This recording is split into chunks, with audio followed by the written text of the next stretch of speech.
अस्सलाम वालेकुम दोस्तों, मेरा नाम डॉक्टर लियसगर है और आज की इस वीडियो में हम डिस्कस करने जा रहे हैं repair process of simple fracture. एक सिंपल फ्रैक्चर जो होता है वो किन किन प्रोसेसेस से गुजरता है और वो फ्रैक्चर जाकर जो है वो रिपेयर होता है। आज की इस वीडियो में उसको डिटेल में डिस्कस करने जा रहे हैं। तो आज के इस लेक्चर को शुरू करने से पहले एज यूजुअल आपसे रिक्वेस्ट करेंगे कि अगर आपने अब तक हमारे इस चैनल को सब्सक्राइब नहीं किया जो कि सिनबोर्ड टीचिंग के नाम से है, तो काइंडली आज ही आप हमारे इस चैनल को सब्सक्राइब करें और साथ ही साथ बेल आइकन को लाजमी क्लिक करें ताकि हमारी अपलोड करदा तमाम इंपॉर्टेंट वीडियोस की नोटिफिकेशन भी आपको रिसीव हो सके। तो आइए स्टार्ट करते हैं आज के इस लेक्चर को। इस लेक्चर को तवज्जो के साथ सुनना है ताकि इस लेक्चर के एंड में पूछे जाने वाले सवालात के जवाब आप फर्स्ट गो में कमेंट सेक्शन में बिल्कुल सही दे सकें। तो आइए स्टार्ट करते हैं repair process of simple fracture. अब आपको याद हो, इससे पहले वाले लेक्चर में हमने फ्रैक्चर की जो है वो डिफरेंट टाइप्स डिस्कस की थी, सिंपल फ्रैक्चर, कंपाउंड फ्रैक्चर और कॉम्प्लिकेटेड फ्रैक्चर। आज जो हम डिस्कस करने जा रहे हैं वो सिंपल फ्रैक्चर अगर हो जाए तो वो किन स्टेजेस से गुजरता हुआ रिपेयर होता है। द फ्रैक्चर और broken bone undergo repair through 4 stages. जब भी हड्डी टूटती है तो हड्डी को जुड़ने के लिए 4 स्टेजेस से क्या होता है गुजरना होता है। अगर मैं आपकी बुक की डायग्राम बताऊं कि बुक की डायग्राम में आपके पास ये डायग्राम बनी हुई है। अब इस डायग्राम में अगर आप देखें गौर से तो ये बोन टूटी हुई है, बोन टूट गई। अब बोन टूटने के बाद आपको मालूम है डॉक्टर क्या करता है, डॉक्टर का काम होता है कि इन दोनों पॉइंट्स को जो हिस्से टूट गए हैं उनको अपनी जगह क्या कर देना, जोड़ देना, कंबाइन करना। अब ये अपनी जगह से बिठा देते हैं और आपको मालूम है कि हड्डी को जुड़ने में 1.5 से 2 महीने लगते हैं। तो अब वो कौन कौन से स्टेजेस से जब हड्डी गुजरती है तो ये फ्रैक्चर वाली हड्डी जो है, बोन जो है वो जोड़ जाती है। डॉक्टर नहीं जोड़ता, डॉक्टर का काम होता है कि सिर्फ ब्रोकन वाले हिस्से को अपनी जगह रख देना। जोड़ने का काम किसका है, अल्लाह ताला का। अल्लाह ताला इसको जो है वो डिफरेंट मैकेनिज्म से क्या करेगा, जोड़ेगा। तो सबसे पहला स्टेज जो आता है वो कहलाता है हेमेटोमा स्टेज। क्या कहलाता है, हेमेटोमा स्टेज। हेमेटोमा स्टेज वो होता है, हेमेटोमा का मतलब क्या होता है, लोकलाइज कलेक्शन ऑफ ब्लड वहां जाकर क्या हो जाएगा, पहले स्टेज में वहां जाकर वो जमा होता है। अब कैसे जमा होता है आइए हम बात करते हैं। तो हमने यहां बात की, सबसे पहला स्टेज आया haematoma. When fracture occur the blood vessels within the bone and its surrounding periosteum break। जब भी फ्रैक्चर होता है तो ब्लड वेसल्स जो बोन के अंदर होती है ना, देखिए कार्टिलेज के पास ब्लड सप्लाई नहीं थी, बोन के पास है, तो हड्डी टूटेगी तो ब्लड वेसल्स भी इसकी डैमेज हो जाएंगी। तो बोन के अंदर की ब्लड वेसल्स थी वो भी डैमेज हुई and its surrounding periosteum break, और जो इसके अराउंड जो लेयर थी जिसे हम पेरियोस्टियम कहते हैं वो भी ब्रेक हो जाएगी। Blood escape and massive accumulates into the surrounding which form a clot called haematoma. वहाँ खून जो है वो क्या होगा, उन वेसल से निकलेगा and massive accumulates into surrounding, और वो टूटी हुई जो बोन होगी उसकी जगह जमा हो जाएगा विच फॉर्म अ क्लॉट, और वहाँ खून जम जाएगा, कॉल्ड हेमेटोमा। उसे क्या कहते हैं, हेमेटोमा। हेमेटोमा मतलब लोकलाइज कलेक्शन ऑफ ब्लड जहाँ जमा हो जाए उसे हेमेटोमा कहते हैं। The immune system activates and induce swelling at the side of injury, और वहाँ अब खून जमा हो चुका है। अब क्या होगा, अगले स्टेज में जाकर जो है वो इम्यून सिस्टम जो है वो एक्टिवेट होगा, induce swelling at the site of injury, और उस साइड पे क्या होना शुरू हो जाएगी, इम्यून सिस्टम जो है वो स्वेलिंग कॉज करेगा और एक्टिवेट हो चुका। रिसेप्टर डेवलप पेन सेंसेशन, और वहाँ जो रिसेप्टर मौजूद होंगे जो न्यूरॉन से रिलेट करते हैं वो दर्द, पेन से वो पेन की फीलिंग लाएंगे। The bone cell are deprived of nutrients and begin to die, और वहाँ आपको मालूम है खून वहाँ जमा हो गया है। अब आसपास के जो बोन के सेल हैं उनको न्यूट्रिशन नहीं मिलेगी और वो बिगिन टू डाई, वो मरना शुरू हो जाएंगे। The haematoma internally sealed the fracture site preventing further blood loss, और वो हेमेटोमा का फ़ायदा क्या होगा, वहाँ खून जो है, ये खून जमा हुआ हिस्सा होगा ना, वहाँ उस साइट को सील कर देगा ताकि मज़ीद खून जो है वो मरीज़ का ज़ाया ना हो। ये था पहला स्टेज। अब अगले स्टेज जो है उसको हम नाम देते हैं fibro cartilaginous cell formation, fibro cartilaginous callus formation. This is not cell, this is callus. तो यहाँ मैं इसको कर लेता हूँ, दिस इज कैलस। कैलस क्या होता है, अभी हम डिस्कस करते हैं कि नए सेल जो होते हैं ना, उनका नए टिश्यू जो बनते हैं उसे कैलस कहते हैं। तो अब जो बनेगा फाइब्रो कार्टिलेजिनस कैलस फॉर्मेशन। अब देखें अगला स्टेज डायग्राम से मैं आपको थोड़ा समझाता हूँ। भाई पहला स्टेज खत्म ना, हेमेटोमा वाला हो गया। अब अगले स्टेज के अंदर क्या होना शुरू जाएगा, अब जो वो स्पंजी बोन बनेगी, क्या बनेगी, स्पंजी बोन बनेगी, नई ब्लड वेसल्स बनेगी। देखिए पुराने टिश्यू मरना शुरू हो गए थे, अब आहिस्ता आहिस्ता इस स्टेज में नई ब्लड वेसल्स बनना शुरू हो जाएंगी और इसी तरीके से स्पंजी बोन जो है वो क्या होना शुरू हो जाएगी, बनना शुरू हो जाएगी। कैसे बनेगी आइए डिस्कस करते हैं। विद इन वीक्स भाई हफ्तों तक जो था वो हेमेटोमा स्टेज था। विद इन वीक्स, हफ्तों के अंदर new blood vessels and numbers osteoblast develop from the periosteum. Periosteum क्या करेगी, नए ऑस्टियोब्लास्ट सेल बनाएगी, नई ब्लड वेसल्स बनना शुरू होंगे एंड एंटर द हेमेटोमा, और जो जमा हुआ खून था उसके अंदर दाखिल हो जाएंगी। Osteoblast quickly divide and give rise to the spongy bone. Osteoblast जो है वो तेजी से डिवाइड होगा और स्पंजी बोन बनाना शुरू करेगा। आपको मालूम है ना, कॉम्पैक्ट बोन होती है, स्पंजी बोन होती है। बोन्स की हमने टाइप्स ऑलरेडी डिस्कस की हुई है, तो स्पंजी बोन बनाएगा।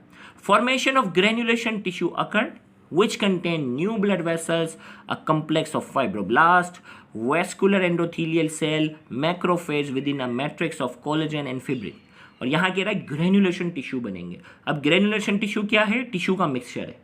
ये टिश्यू का मिक्सचर है जिसके अंदर क्या होंगी, न्यू ब्लड वेसल्स होंगी, नई ब्लड वेसल्स हैं। अब कॉम्प्लेक्स ऑफ फाइब्रोब्लास्ट सेल हैं जो कि डिफरेंट प्रोटीन फाइबर्स बनाएंगे। वेस्कुलर एंडोथीलियल सेल वो सेल होंगे जो वेसल्स की जो है ना एंडोथीलियम बनाते हैं। वेसल्स की क्या बनाते हैं, एंडोथीलियम, यानी ब्लड वेसल्स जो आर्टरी वेन उसकी अंदर की लेयर बनाते हैं। मैक्रोफेजेस जो होते हैं इम्यून सिस्टम के सेल हैं।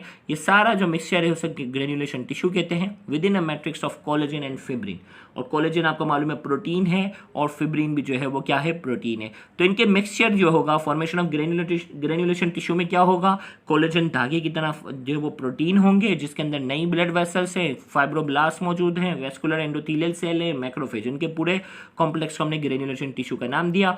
All of them are added up and develop a mesh work called fibrocartilage callus.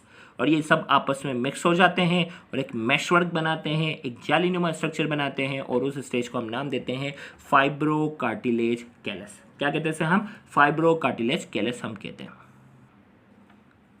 Fibrocartilage callus के स्टेज के बाद अब आ जाता है थर्ड स्टेज जिसे कहते हैं बोनी कैलस फॉर्मेशन। क्या कहलाता है, बोनी कैलस फॉर्मेशन। तो फाइब्रोकार्टिलेज कैलस तो बन चुका था ना, अब बोनी कैलस फॉर्मेशन में सिंपल क्या फर्क है, when the soft callus is form, soft callus बन जाएगा, later it is calcified and turn into hard bony callus. पहले सॉफ्ट कैलस बना था, फाइब्रोकार्टिलेज कैलस जो था वो सॉफ्ट था, फिर बाद में जाकर वो क्या हो जाएगा, कैल्सिफाइड हो जाएगा। कैल्सिफाइड क्या हो जाएगा, उसमें कैल्शियम शामिल हो जाएगा और वो क्या बन जाएगा, turn into a hard bony callus, मजबूत एक बोनी कैलस बनेगा। The hard callus formation is initiated around 3 weeks after the fracture. 3 हफ्तों के बाद जो है वो हार्ड कैलस फॉर्मेशन बनता है and continuous for about 3 months. और क्या होगा, 3 महीने तक जो है अप्रोक्सीमेट इसका ड्यूरेशन हो सकता है। When cartilage becomes ossified, it contain osteoblast, osteoclast in bone matrix। अब ये कार्टिलेज क्या था भाई, फाइब्रोकार्टिलेज स्टेज था, उसमें कैल्शियम डिपॉजिट हो गया ना, तो बिकम ऑसिफाइड, कैल्शियम शामिल हो गया। इट कंटेन ऑस्टियोब्लास्ट, इसके अंदर ऑस्टियोब्लास्ट है, ऑस्टियोक्लास्ट है, और इसके अंदर क्या है, बोन मैट्रिक्स जो है वो शामिल है। ये सारी चीज़ें बनकर बोन कैलस बन गया। और आखिरी स्टेज जो आता है हीलिंग ऑफ फ्रैक्चर में आ जाता है रीमॉडलिंग स्टेज। अब देखिए मैं आपको डायग्राम से यहाँ थोड़ा सा बता देता हूँ ताकि आगे हम इसको बात करें।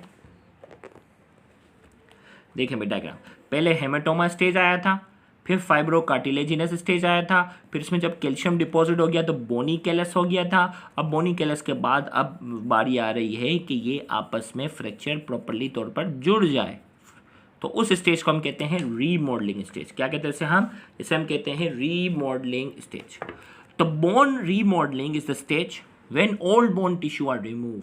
बोन रीमॉडलिंग वो स्टेज है जिसमें क्या होंगे, ओल्ड बोन टिश्यू, बोन के जो पुराने टिश्यू होंगे वो क्या होंगे, remove and replace with new ones.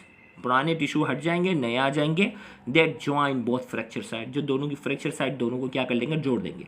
Remodelling start when the osteoblast cell detect the fracture and induce monocytes to fuse together to form a multinucleated osteoclast।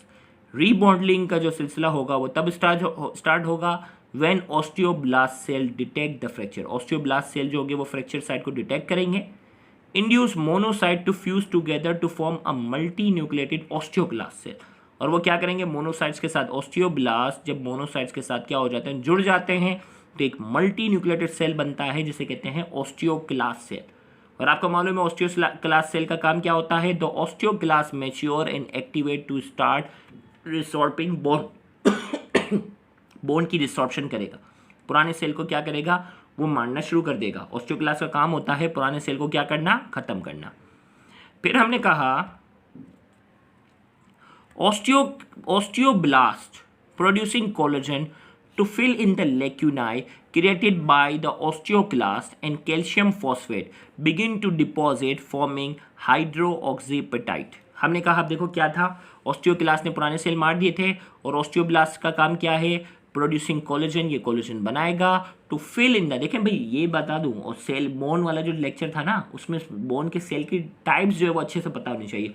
Osteoclast का क्या काम है, ऑस्टियोब्लास्ट का क्या काम है, ऑस्टियोसाइट्स का क्या काम है, वो वहाँ हमने डिस्कस किया था। तो ऑस्टियोक्लास्ट ने बोन के पुराने टिश्यू मार दिए, अब ऑस्टियोब्लास्ट नए सेल बनाएगा, स्टार्ट प्रोड्यूसिंग कोलेजन, कोलेजन बनाएगा to fill in the lacunae created by osteoclast. अब ऑस्टियोक्लास्ट क्या कह रहा था, बोन रिसॉर्पिंग कर रहा था ना, लेक्यूनाई बना रहा था, बीच में सुराख बना रहा था। तो जो जो पुराने सेल मरने की वजह से जो सुराख बन रहे थे, कोलेजन क्या कर रहा है, ऑस्टियोब्लास्ट जो है वो क्या कर रहा है, वहाँ कोलेजन बना रहा है एंड कैल्शियम फॉस्फेट बना रहा है, बिगिन टू डिपॉजिट, वहाँ डिपॉजिट कर रहा है, फॉर्मिंग हाइड्रोक्सी एपिटाइट, और जो हाइड्रोक्सी एपिटाइट नाम का स्ट्रक्चर बना रहा है। The osteoblast keep producing new bony material and turns into osteocyte, वो नए बोनी मटेरियल बना रहा है और फाइनली वो किस में कन्वर्ट हो जाएगा, मेच्योर बोन सेल में कन्वर्ट हो जाएगा, जिसे ऑस्टियोसाइट्स कहते हैं। The bony callus is then remodel by osteoclast and osteoblast. अब बोनी कैलस को जो रीमॉडल किया था वो किसने किया था, ऑस्टियोक्लास्ट और ऑस्टियोब्लास्ट ने। And compact bone is added just like the original unbroken bone and fracture is healed. और फिर फाइनली क्या हो जाएगा, स्पंजी बोन से किस बोन में कन्वर्ट हो जाएगा, कॉम्पैक्ट बोन में कन्वर्ट हो जाएगा। वो उस तरह की बोन होगी, इस तरह की जैसे कभी बोन टूटी ही नहीं थी, unbroken bone and fracture is healed. Remodelling can take many months, remodelling के अंदर जो है वो टाइम ड्यूरेशन फिक्स नहीं है, पेशेंट की जनरल एबिलिटी पे भी डिपेंड कर रहा होता है, कई महीने लग सकते हैं। उमूमन एक जवान बंदा होता है तो उसको तकरीबन 1 से 1.5 महीना, 4 हफ्तों से 6 हफ्तों का टाइम जो है वो हड्डी जुड़ने में लगता है। आइए अब हम बात करते हैं इससे रिलेटेड की पॉइंट्स की बात करेंगे। फर्स्ट, अब देखें इसमें आपसे क्या हो सकता है इस तरह का सवाल कि भाई बोन रिपेयरिंग का पहला स्टेज कौन सा, दूसरा कौन सा, तीसरा कौन सा, इस तरह के सवाल आ सकते हैं। First step of repair process of simple fracture is day stage.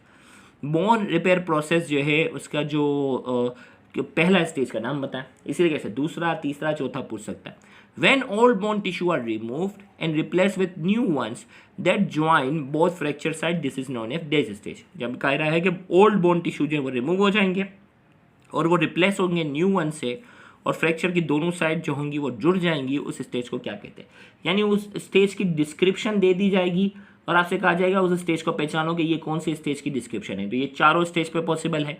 The hard callus formation is initiated around days week after the fracture. भाई फ्रैक्चर के कितने टाइम के बाद, कितने हफ्तों के बाद जो है वो हार्ड कैलस फॉर्मेशन की शुरुआत होती है। इस तरह का भी सवाल आपसे, मतलब ड्यूरेशन के हवाले से भी सवाल आ सकता है। इंशाल्लाह फिर नेक्स्ट लेक्चर में जो है वो हम जॉइंट्स की इंजरीज के हवाले से डिस्कस करेंगे, तो उस लेक्चर को भी देखना मत भूलिएगा। थैंक यू वेरी मच, अल्लाह हाफिज़।